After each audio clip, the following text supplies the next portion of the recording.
There's a hidden WhatsApp photo feature that most people completely overlook.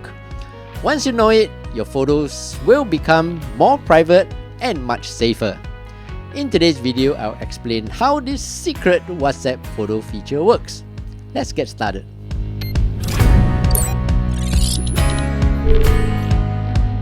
Hey, what's up everyone? I'm Steph, and in this channel, I teach you quick daily tech tips that make your life a little easier.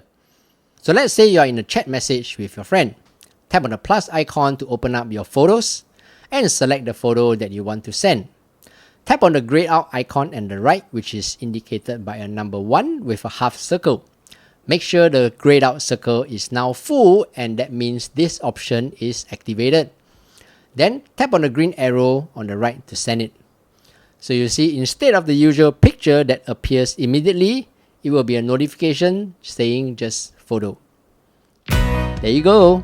If this video helped you in any way, do give it a thumbs up and subscribe to help this channel grow. Your kind support really means a lot to me. And before you go, check out these other 2 videos here to see if they help you in your daily life. Until the next video, I'm Steph. Take care and bye-bye.